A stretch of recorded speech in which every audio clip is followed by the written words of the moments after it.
வாழையடி வாழ்க. மகாகுருநாதர்கள் அகத்தியர் மற்றும் போகர் பெருமானின் திருவடிகள் போற்றி. இன்னைக்கு நாம பார்க்க இருக்கக்கூடிய கீரை முடக்கருத்தான். முடக்கருத்தான் அப்படின்னு நம்ம கேள்விப்பட்டதில்லைன்னு நம்ம நினைப்போம். முடக்கத்தான் அப்படிங்கிறது பொதுவா நம்ம இன்னைக்கு பேச்சு வழக்கில் பயன்படுத்துகிற ஒரு வார்த்தை.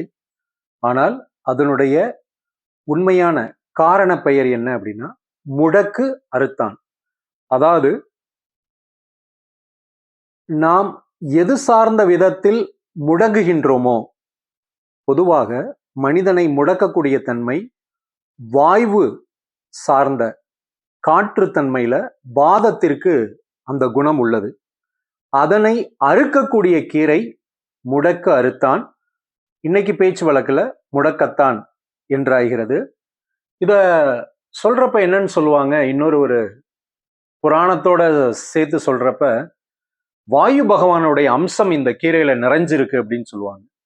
அதனால வாயு சார்ந்த பாதிப்புகள் மனித உடல்ல ஏற்படுறப்ப இந்த கீரை மிகச்சிறந்த அருமருந்தா பயன்படுது அப்படின்னும் சொல்லுவாங்க. இதுல ஒரு சிறப்பு என்ன அப்படின்னு பாத்தீங்கன்னா, இந்த இலை மட்டும் கிடையாது, இந்த முடக்கருத்தானுடைய வேரும் நிறைய மருத்துவ பலன்கள் அதிகமாயிருக்கு.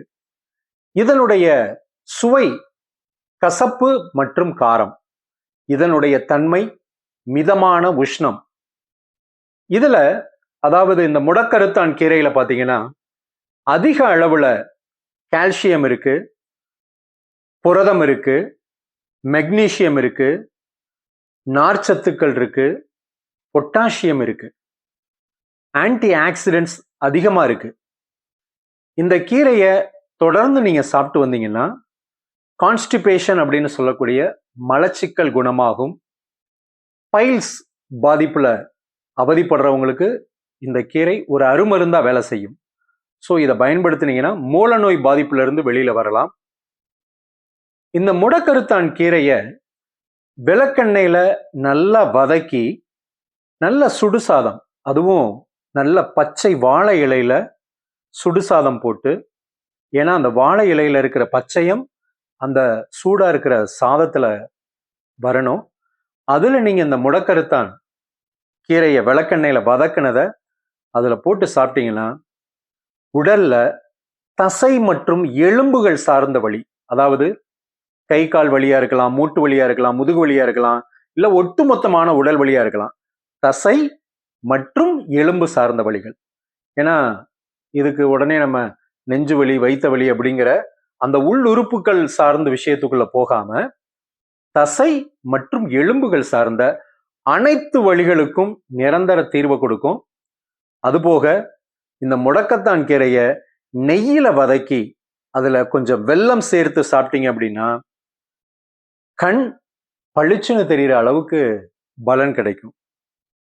இது போக இந்த முடக்கத்தான் கீரை சாறை காதுல ஒரு 3 சொட்டு, 2 பக்கமும் காதுகள்ல 3 சொட்டு விட்டீங்கனாலே என்ன ஆகும் அப்படின்னா காதுல வலி ஏதாவது இருந்தாலோ குணமாகும். வேற ஏதாவது கட்டிகள் உடம்புல இருக்கு அப்படின்னா இந்த கீரையை அரைச்சு ஒரு துணியில வச்சு கட்டிட்டீங்கன்னா அந்த கட்டி உடைஞ்சு அந்த புண் சீக்கிரம் ஆறவும் ஆரம்பிச்சிடும். இன்னொன்னு, பெண்கள் அதிகமா எதிர்கொள்ளக்கூடிய ஒரு விஷயம், அதாவது ஒரு குறிப்பிட்ட வயதிற்கு அப்புறம் மெனோபாஸ் அப்படின்னு சொல்லக்கூடிய மாதவிடாய் நிற்கக்கூடிய நேரங்கள்ல நிறைய அளவுல மனதளவுலையும் உடல் அளவுலையும் நிறைய பாதிப்புகளுக்கு உள்ளாவாங்க. வேற ஒண்ணும் இல்லை, இந்த கீரையை சாறு எடுத்து ஒரு 2 டீஸ்பூன் ஒரு நாளைக்கு ஒரு வேளை குடிச்சாங்கன்னா மனம் சார்ந்த உடல் சார்ந்த பாதிப்புகள் எங்க போகும்னே தெரியாத அளவுக்கு நல்லதொரு மாற்றத்தை கொடுக்கும். மிந்தி, அதாவது அந்த காலத்துல என்ன பண்ணுவாங்கன்னா முடக்கருத்தான் கீரையை அரைச்சு நிறை மாத கர்ப்பிணிகளுக்கு அடி வயிற்றுல கட்டுவாங்க. இதன் மூலமா என்ன ஆகும் அப்படின்னு பாத்தீங்கன்னா சுகப்பிரசவம் ஏற்படக்கூடிய வாய்ப்புகள் நிறைய இருக்கு. இந்த கீரையில இது மட்டும் கிடையாது, எலும்பு தேய்மானம் அப்படின்னு இன்னைக்கு நீங்க குறிப்பா பெண்களுக்கு ஒரு விளம்பரமே வச்சுட்டாங்க. 40 வயதை கடந்த பெண்களா உங்களுக்கு வந்து முதுகெலும்புல தேய்மானம் வந்துடும், ஸோ நீங்கள் இதை சாப்பிடுங்க, இந்த மருந்து எடுத்துக்கோங்க அப்படின்னு. வேற எதுவுமே வேணாம். தொடர்ச்சியாக முடக்கத்தான் கீரையை உங்கள் உணவில் சேர்த்துக்கிட்டே இருங்க. எலும்பு அப்படின்னா எலும்பு தேயாது, உள்ள குருத்தெலும்பு தேயும். அந்த குருத்தெலும்பு தேய்மானம் சரி செய்யும். மூட்டுவாதம் இல்லை முடக்குவாதம் சார்ந்த பாதிப்புகள் எதுவுமே உங்களுக்கு அண்டாது. தொடர்ச்சியாக என்ன பண்ணுங்க, இதை ஒரு கீரையை துவையல் மாதிரி கூட உணவுல சேர்த்து சாப்பிட்டுட்டு வாங்க.